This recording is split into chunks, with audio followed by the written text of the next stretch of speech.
इस संसार में जो कुछ शुभ है, श्रेष्ठ है, मंगलमय है, वो सब परमात्मा का ही वैभव है।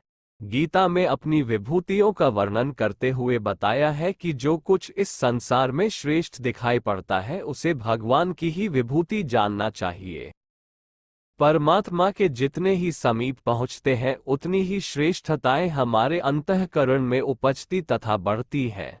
उसी अनुपात में आंतरिक शांति की भी उपलब्धि होती चलती है। हिमालय की ठंडी हवाएं उन लोगों को अधिक शीतलता प्रदान करती हैं जो उस क्षेत्र में रहते हैं। इसी प्रकार आग की भट्टियों के समीप काम करने वालों को गर्मी अधिक अनुभव होती है। जीव ज्यों-ज्यों परमात्मा के निकट पहुंचता जाता है, त्यों-त्यों उसे उन विभूतियों का अपने में अनुभव होने लगता है जो उस परम प्रभु में ओतप्रोत है। उपासना का अर्थ पास बैठना। परमात्मा के पास बैठने से ही ईश्वर उपासना हो सकती है। साधारण वस्तुएं तथा प्राणी अपनी विशेषताओं की छाप दूसरों पर छोड़ते हैं, तो परमात्मा के समीप बैठने वालों पर दैवी विशेषताओं का प्रभाव क्यों न पड़ेगा। पुष्प वाटिका में जाते ही फूलों की सुगंधी से चित्त प्रसन्न होता है। चंदन के वृक्ष अपने समीपवर्ती वृक्षों को सुगंधित बनाते हैं। सज्जनों के सत्संग से साधारण व्यक्तियों की मनोभावनाएं सुधरती हैं। फिर परमात्मा अपनी महत्ता की छाप उन लोगों पर क्यों न छोड़ेगा जो उसकी समीपता के लिए प्रयत्नशील रहते हैं। आत्मा को परमात्मा के निकट पहुंचने पर वही बात बनती है जो गर्म लोहे और ठंडे लोहे के साथ बांधने पर होती है। गर्म लोहे की गर्मी ठंडे लोहे में जाने लगती है और थोड़ी देर में ही दोनों का तापमान एक सरीखा जाता है। दो तालाब जब तक अलग अलग रहते हैं तब तक उनके पानी का स्तर ऊंचा नीचा बना रहता है, पर जब बीच में नाली निकालकर उन दोनों को आपस में संबंधित कर दिया जाता है तो अधिक भरे हुए तालाब का पानी दूसरे कम पानी वाले तालाब में चलने लगता है, और यह प्रक्रिया तब तक जारी रहती है जब तक दोनों का जल स्तर समान नहीं हो जाता। जलाशयों का मिलना या गर्म ठंडे लोहे का परस्पर मिलना जिस प्रकार एकरूपता की स्थिति उत्पन्न करता है, उसी प्रकार उपासना द्वारा आत्मा और परमात्मा का मिलन होने पर जीव में दैवी गुणों की तीव्र गति से अभिवृद्धि होने लगती है। किसी व्यक्ति की उपासना सच्ची है या झूठी है, उसकी एक ही परीक्षा है कि अंतरात्मा में संतोष, प्रफुल्लता, आशा, विश्वास और सद्भावना का कितनी मात्रा में अवतरण हुआ। यदि वह गुण नहीं आए हैं और हीन वृत्तियां घेरे हुए हैं तो समझना चाहिए कि यह व्यक्ति पूजा पाठ चाहे कितना ही क्यों न करता हो, उपासना से अभी दूर ही है। पूजा पाठ अलग बात है, उपासना अलग। उपासना के लिए पूजा पाठ से कर्मकांड की चिन्ह पूजा करते रहने मात्र से उपासना का उद्देश्य पूरा नहीं हो सकता है। जीव को जीवन धारण करने के लिए शरीर की आवश्यकता होती है, पर शरीर ही जीवन नहीं। जीव विहीन शरीर देखा तो जा सकता है, पर उसका कोई लाभ नहीं। इसी प्रकार उपासना विहीन पूजा होती तो है, लेकिन उससे कुछ प्रयोजन सिद्ध नहीं होता। आत्मा जब परमात्मा की गोदी में बैठता है तो उसे प्रभु की सहज करुणा और अनुकंपा का लाभ मिलता है। उसे तुरंत ही निर्भयता और निश्चितता की प्राप्ति होती है। हानि, घाटा, रोग, शोक, विक्षोभ, चिंता, असफलता और विरोध की विपन्न स्थितियों से भी उसे विचलित होने की आवश्यकता नहीं पड़ती। उसे इन प्रतिकूलताओं में भी अपने हित साधन का कोई विधान छिपा दिखाई पड़ता है। वस्तुतः विपन्नता हमारी लुटियों का शोधन करने और पुरुषार्थ बढ़ाने के लिए ही आती है। आलस्य और प्रमाद को, अहंकार और मत्सर को मनोभूमि से हटाना ही प्रतिकूलताओं का उद्देश्य होता है। सच्चे आस्तिक को अपने प्रिय परमेश्वर पर सच्ची आस्था होती है और वह अनुकूलताओं की तरह प्रतिकूलताओं का भी खुले हृदय से स्वागत करता है। माता मधुर मिष्ठान खिलाती है और आवश्यकता पड़ने पर कड़वी दवा भी खिलाती है। दुलार से गोदी में भी उठाए फिरती है और जब आवश्यकता समझती है तो डॉक्टर के पास सुई लगाने या ऑपरेशन कराने के लिए भी ले जाती है। माता की प्रत्येक क्रिया बालक के कल्याण के लिए होती है। परमात्मा की ममता जीवों के प्रति माता से भी अधिक है। प्रतिकूलताएं प्रस्तुत करने में उसकी उपेक्षा या निष्ठुरता नहीं, हित कामना ही छिपी रहती है। अपनी कठिनाइयों को हल करने मात्र के लिए, अपनी सुविधाएं बढ़ाने की लालसा मात्र से जो प्रार्थना पूजा करते हैं, वे उपासना के तत्व ज्ञान से अभी बहुत पीछे हैं। उन्हें उन बालकों में गिना जाना चाहिए जो प्रसाद के लालच में मंदिर में जाया करते हैं। ऐसे बच्चे वह आनंद कहाँ पाते हैं जो भक्ति रस में निमग्न एक भावनाशील आस्तिक को प्रभु के सम्मुख अपना हृदय खोलने और मस्तक झुकाने में आता है। प्रभु के चरणों पर अपनी अंतरात्मा को अर्पण करने वाले भाव विभोर भक्त और प्रसाद की मिठाई लेने के उद्देश्य से खड़े हुए भिखमंगे में जो अंतर होता है, वही सच्चे और झूठे उपासकों में होता है। एक का उद्देश्य परमार्थ है, दूसरे का स्वार्थ। स्वार्थी को कहीं भी सम्मान नहीं मिलता। परमात्मा की दृष्टि में भी ऐसे लोगों का क्या कुछ मूल्य होगा? लोहार अपनी दुकान पर लोहे के टुकड़ों से तरह तरह की चीजें बनाता रहता है। उन टुकड़ों को वह कभी गर्म करने के लिए भट्टी में तपाता है, कभी पानी में डालकर ठंडा कर लेता है।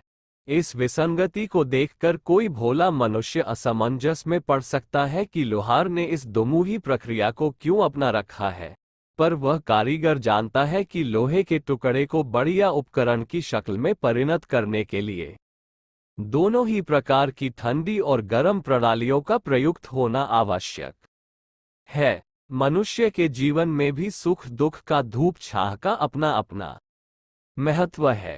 रात दिन की अंधेरी उजेली विसंगतियां ही तो कालक क्षेत्र का एक सर्वांगपूर्ण विधान प्रस्तुत करती हैं। यदि मनुष्य सदा सुखी रहे तो निश्चय ही उसकी आंतरिक प्रगति रुक जाएगी।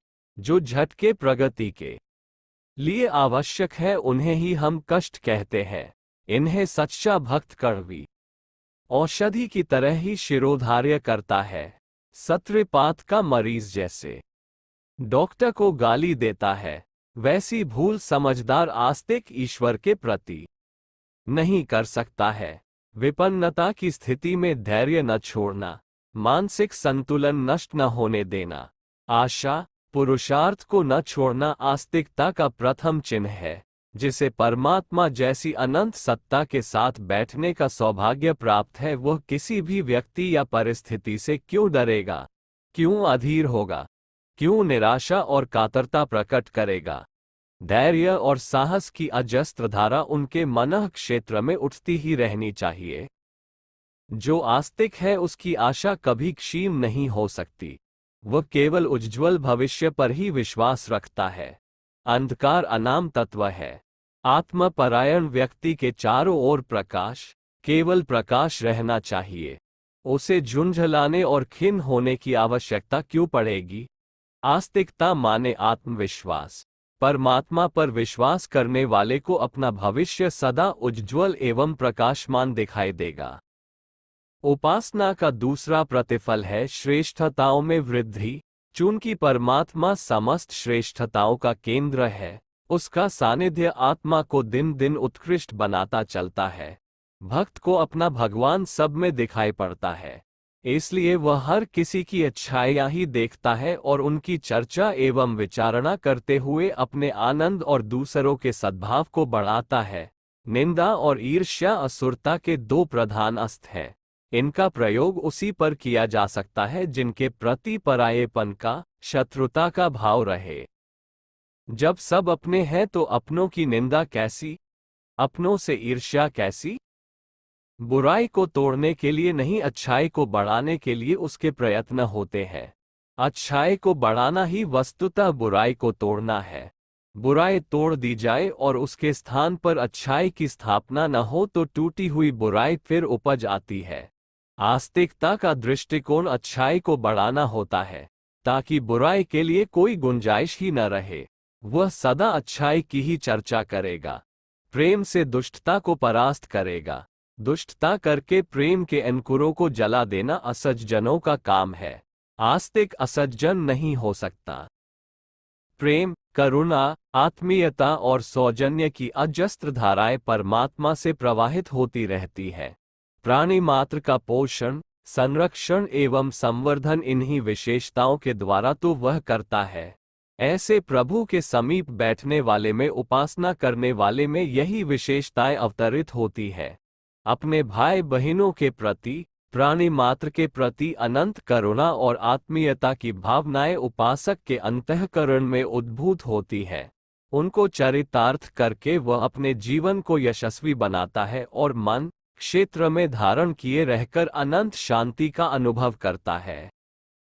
परमात्मा की उपासना का प्रतिफल पाने के लिए प्रतीक्षा उन्हें करनी पड़ती है, जो पुरुषार्थ और प्रतिभा के मूल्य पर मिलने वाली भौतिक संपदाओं को परमात्मा से मुफ्त में ही पाने की आशा लगाए हुए दीनहीन भिक्षुक की तरह बैठे रहते हैं। जिन्हें प्रेम और उत्सव की उच्च भावनाओं से प्रेरित होकर प्रभु के चरणों में बैठने की आकांक्षा है, उन्हें अपने प्रियतम का प्रतिपादित प्रेम प्राप्त करने के लिए क्षण भर भी प्रतीक्षा नहीं करनी पड़ती। उपासना वासना की आग को बुझाती है, तृष्णा की जलन को शांत करती है, चिंता, भय और घृणा की उन व्यवस्थाओं को हटाती है जो मानव जीवन को निरंतर अशांत बनाए रहती है। उपासना और आत्म शांति एक ही वस्तु के दो पहलू हैं। आत्मा अपनी उद्गम सत्ता परमात्मा की ओर उन्मुख होगी तो निश्चय ही उसे प्रकाश मिलेगा। परमात्मा का प्रकाश पड़ने पर आत्मा भी अपने सच्चित आनंद स्वरूप के साथ प्रकाशमान दिखती है। ऐसे प्रकाशमान जीवन में नर से नारायण की, पुरुष से पुरुषोत्तम की, आत्मा से परमात्मा की प्रत्यक्ष परिणति दृष्टिगोचर होती है। इसलिए उपासना को मानव जीवन की सर्वोपरि बुद्धिमत्ता माना गया है।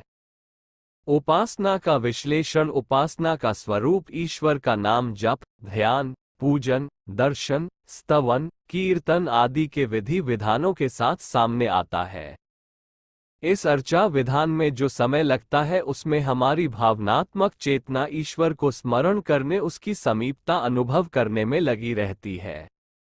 यदि वह भावनापूर्वक किया गया तो भजन समाप्त होने के बाद भी दिन भर उसका अनुभव होता रहता है। एक बार नशा पी लेने पर उसकी खुमारी दिन भर बनी रहती है। इसी प्रकार एक बार या कई बार ईश्वर का स्मरण पूजन करने का उपासना विधान प्रयुक्त किया जाए तो वह समाप्त हो जाने पर भी परमात्मा के सान्निध्य के साथ उत्पन्न होने वाली उत्कृष्ट भावनाएं बनी रहती हैं और मनुष्य अपनी विचारणा एवं कार्य पद्धति वैसी ही बनाता है जैसा कि ईश्वर के दरबार में बार बार बैठने वाले दरबारी को अपने पद एवं स्तर के अनुरूप रखनी ही पड़ती है। राजा के दरबारी, मंत्री, मुसाहिब अपने पद गौरव गिराने वाले ओछे काम नहीं करते, फिर ईश्वर के दरबार में उसकी समीपता में बार बार रहने वाला व्यक्ति दुष्कर्म करने एवं दुर्बुद्धि अपनाने की भूल भी कैसे कर सकेगा? उपासना अपने आप भले ही घंटे आध घंटे का छोटा सा कर्मकांड मात्र हो, पर यदि उसे सही आधार पर किया गया है तो उसमें सन्निहित प्रतिक्रिया से भावना स्तर भी प्रभावित होना ही चाहिए। परमेश्वर सर्वत्र व्याप्त है, कोई गुप्त प्रकट स्थिति उसकी उपस्थिति से रहित नहीं। वह सर्वांतर्यामी घट घट की जानता है। सत्कर्म ही उसे प्रिय है। धर्म मार्ग पर चलने वालों को ही वह प्यार करता है। इतनी मान्यता तो ईश्वर भक्त में विकसित होनी ही चाहिए। इस प्रकार की निष्ठा जिसमें होगी वह न शरीर से दुष्कर्म करेगा और न मन में दुर्भावों को स्थान देगा। पुलिस कप्तान के सामने उपस्थित रहने पर कोई जेबकट या चोर अपराध कर बैठने का साहस नहीं कर सकता। इसी प्रकार जिसको ईश्वर के सर्वव्यापक और न्यायकारी होने का विश्वास है वह कुमार्ग पर पैर कैसे रखेगा? आस्तिक कुकर्मी नहीं हो सकता है। जो कुकर्मी है उसकी आस्तिकता को एक विडंबना या प्रवंचना ही कहना चाहिए। आत्मकल्याण का आधार ईश्वर का दंड एवं उपहार दोनों ही असाधारण है। इसलिए आस्तिक को इस बात का ध्यान रखना चाहिए कि दंड से बचा जाए और उपहार प्राप्त किया जाए।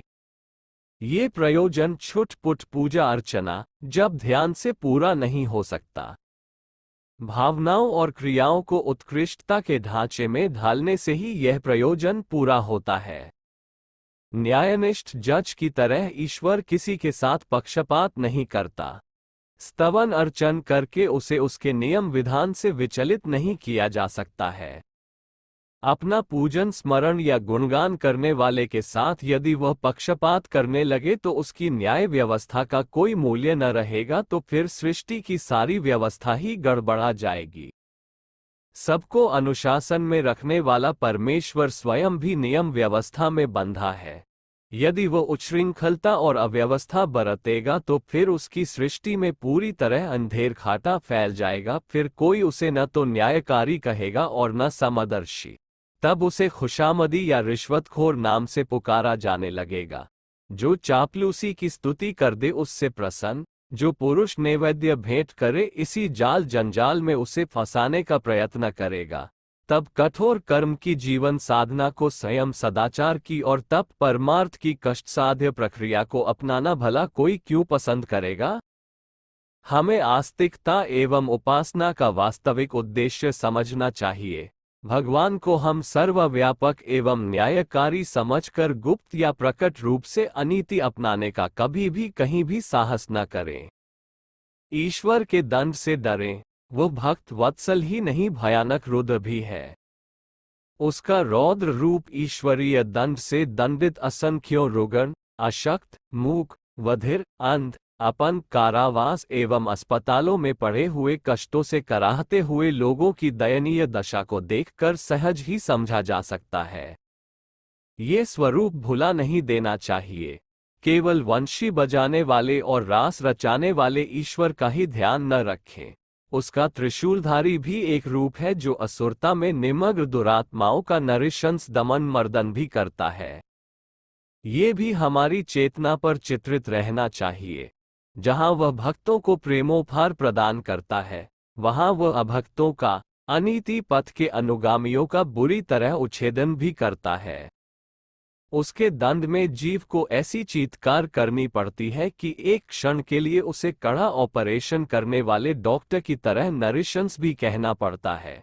न्यायनिष्ठ जज को जिस प्रकार अपने सगे संबंधियों, प्रशंसकों, मित्रों तक को कठोर दंड देना पड़ता है, फांसी एवं कोड़े लगाने की सजा देने को विवश होना पड़ता है, वैसे ही ईश्वर को भी अपने भक्त अभक्त का, प्रशंसक निंदक का भेद किए बिना उसके शुभ अशुभ कर्मों का दंड पुरस्कार देना होता है।